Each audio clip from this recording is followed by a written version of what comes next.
سر سے پاؤں تک رحمت ہی رحمت، شروع سے آخر تک رحمت ہی رحمت، ابتدا سے انتہا تک رحمت ہی رحمت، ازل سے ابد تک رحمت ہی رحمت، نامکمل کو مکمل کر دینا اور عطا فرمانا اہل کو اور نہ اہل کو سب کو۔ حقہ کے اندر اتنے نکات ہیں، یعنی اتنی خاص باتیں ہیں کہ دنیا ختم ہو جائے، زمانے ختم ہو جائیں، لیکن اس کی تشریحات ختم نہ ہوں۔ وما ارسلناک، اور ہم نے آپ کو نہیں بھیجا مگر، یہ وہ مقام ہے کہ حضرت جنید بغدادی رحمت اللہ علیہ یا حضرت بایزید بسطامی رحمت اللہ علیہ جیسی شخصیات بھی آتی ہیں تو سانس روک کے آتی ہیں کہ کہیں کوئی بے ادبی سرزد نہ ہو جائے اور ہمارے اعمال دھرے کے دھرے نہ رہ جائیں۔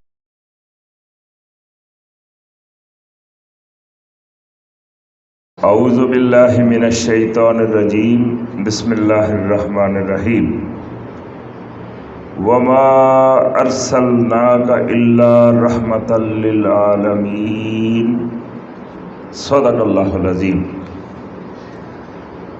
معزز حاضرین اور ناظرین، السلام علیکم ورحمۃ اللہ وبرکاتہ۔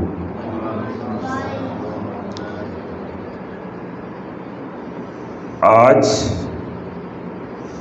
جس عظیم الشان موضوع پر گفتگو کرنے جا رہے ہیں، یہ ذکر ہے ان ہستی کا کہ جن کے بارے میں عزت بخاری کہتے ہیں، ادب گاہست زیر آسماں از عرش نازک تر، ایک مقام ادب ہے، جائے ادب ہے، ادب گاہ ہے جو آسمان کے نیچے ہے، لیکن اس کا معاملہ عرش سے بھی نازک ہے۔ نفس گم کردہ می آیت جنید و بایزیدی جا، یہ وہ مقام ہے کہ حضرت جنید بغدادی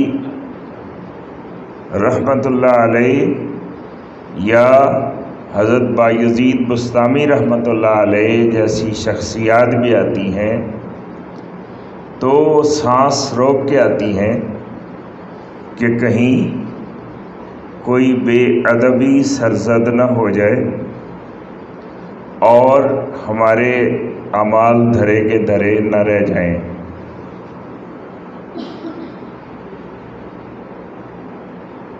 یہی وجہ ہے کہ آج رستے میں میرے دوست پوچھ رہے تھے کہ آج موضوع کیا ہے، تو میں یہ سوچ رہا تھا کہ